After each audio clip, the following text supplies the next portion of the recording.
The Denver Nuggets and OKC Thunder just pulled off the very first trade of the 2022 NBA offseason. Keep in mind, this is while the finals is going on.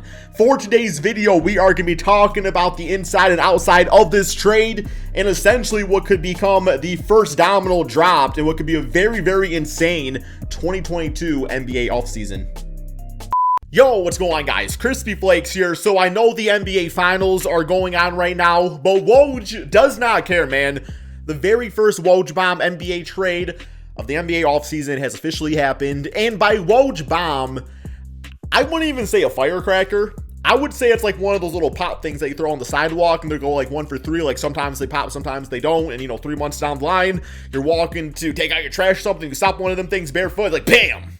Kind of like that. Kind of like that, man.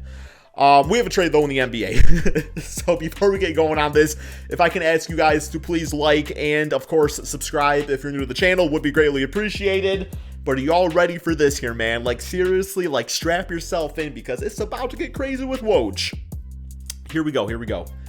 ESPN sources, so you know it's official. Denver is trading forward JaMychal Green and a protected 2027 first-round pick to the Oklahoma City Thunder for the number 30th pick in this month's NBA draft and 2 future second-round picks.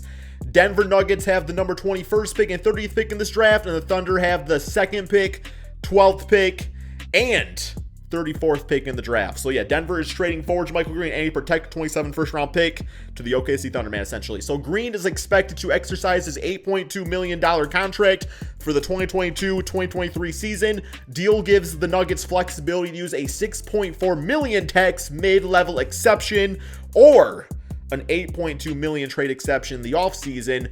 The Nuggets expect to be a cap-paying team. Thunder have $31 million in cap space to absorb Green's contract, man. So, okay, let's look at essentially why, both sides do this right here. Okay, let's look at JaMychal Green first. Who is he? 32 years of age, spent most of his season on the Denver Nuggets playing some backup center. He averaged like 6 points, 4 rebounds per game. And to be quite honest, man, like a JaMychal Green's not knocking out threes. He's pretty much useless on a basketball court. But also, obviously, getting like DeMarcus Cousins on the team and kind of seeing what he was doing for this, for like backing up Jokic and everything like that, definitely shows why they would do this move. Like, just JaMychal Green just really doesn't have a place on the team anymore, right, man? And, being able to free up any sort of money to bring in any sort of position is definitely well warranted. Looking at the Denver Nuggets right now, assuming they stay healthy, going into the season, they are looking at a lineup of Jamal Murray, got to see him come back healthy, Will Barton, because he's just going to be on the team till the year 2023, Michael Porter Jr., Aaron Gordon, and Nikola Jokic, right? And then obviously off their bench unit, they got some pretty solid players too, having the likes of Monte Morris, who I believe is expected to be in trade talks, but also they got Bones Highland, who I think is extremely talented. And to be quite honest, man, I would actually start Bones Highland over Will Barton. I would use Will as a scorer off the bench, and Monte Morris as the backup point guard, be set there, but I am not the coach or the GM of the team, so that is not my choice to be had right there, man. But yeah, so obviously, you got Jokic, got an MVP award and everything like that, and they are going to be looking to do some work next season, man. Like, I'm sorry to say, but the Denver Nuggets, when you have a player as good as Jokic, you cannot waste his career. You have to put the right pieces around him. You cannot take time to do so. It's like the NBA is getting more talented every single season, man. So I say to go out there, when free people will get a bit of cap space, maybe even a circumstance too where you look to maybe trade a draft pick, or maybe you look to move on from Michael Porter, or even Aaron Gordon, put Michael Porter at the 4th spot, something along those lines. But I'm looking for this team to make a big splash this NBA offseason. I don't know how they will do it exactly, but they have the pieces to do so, assuming you can have a team that's interested in a Michael Porter Jr. or something along those lines. The Nuggets have the means to bring in a near max contract player, have that be trying to make a pitch, to the Washington Wizards for Bradley Beal, or maybe you just tried to take on Zach LaVine in some type of sign and trade with the Chicago Bulls. Anything along those lines, I think, make a lot of sense for the Denver Nuggets. But once again, a team that's very, very heavily reliant on staying healthy, which can be a very scary thing because when you have so many injury-prone players, after a bit, it's like it's almost like a miracle if all those guys can get on the same health page at the same time. And I could see where the Nuggets don't want to waste time with that, especially with Michael Porter, who I still can't believe got that, what was it, like a max contract extension a season ago or something like that. Seemed pretty premature. But obviously when he was healthy, looking good, he looked great. But the same reason Michael Porter fell in the draft was because of back injuries and things like that, right, man? But yes, okay, so let's look at the OKC Thunder side of things. They take on JaMychal Green, but they get themselves another draft pick, baby. Another draft pick for the OKC Thunder. And at this point, I don't know what they plan on doing with all these picks. If you put my mind into like the GM of the OKC Thunder, I would say what they are probably doing here is they are looking to nail on as many of these draft picks as possible.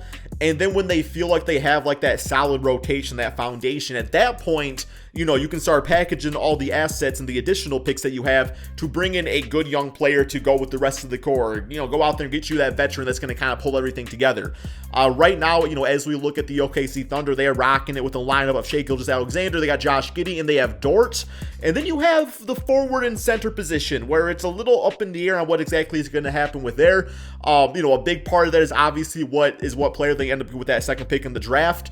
I would say based off my draft board, the order of the three big guys, any one of them on the OKC Thunder would be great. I would say ideally, I think it would make a lot of sense for the OKC Thunder to get Chet, because I feel like that power forward position, they actually have quite a bit of talent at it, man. So let's say they go out there and get Chet, then all of a sudden, at that four spot, you got a Pokusevski, you have Baisley, you have really the opportunity to just go out and maybe like sign a Marvin Bagley, or you go out there and you take a shot at like Mo Bamba of the Orlando Magic. I think just really going out there and finding a good young player and taking a risk on that would be a nice big move for this OKC Thunder team to do next season. But I think when it's all said and done, man, like, you can only draft so many players. So really getting all of these draft picks, plus what is it? Also, they had like the 12th pick in the draft or something. So, they're probably going to end up getting a good solid small forward out of that. Realistically, you probably just go best player available. But I don't know, man. This Thunder team, the way that they operate is definitely interesting. And I will say straight up, Denver Nuggets, OKC Thunder, what are my expectations for them next season? And I guess really going into the offseason. So Denver Nuggets, I do expect them to make another big play. I have a feeling that they don't come back with all of Michael Porter, Jamal Murray, and Aaron Gordon. I feel like one, maybe two of those three guys are gone this offseason, man. I just have that feeling. Like, with this Nuggets team, it's kind of getting kind of similar to me as the Utah Jazz, where it's like, you know what to expect out of them in the regular season. And once the playoffs come along, it's like, okay, like what's going to happen to get them to that next step? And I think doing some type of trade is going to be pretty important for them. But ultimately speaking, having Jokic on the team, having Jamal come back, having Bones be a year better, hopefully Michael Porter back healthy. Top 4 seed in the Western Conference.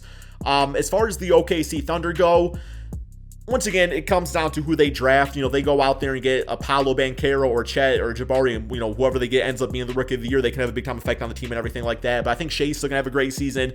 Josh Giddey looks like the real deal. I think Dort is a great, third, fourth option on that. Okay, I guess probably fourth option on the OKC Thunder team. Do I expect them to make the playoffs next season? No, I do not. Do I expect them to make the play-in tournament?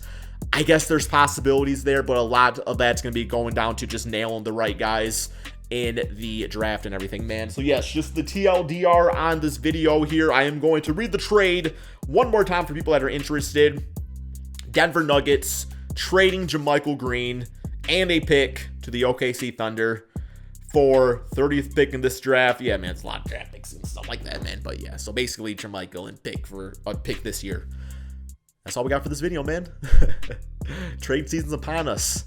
Like I was saying earlier, please drop that like, subscribe if you're new to the channel, and peace out, my friends.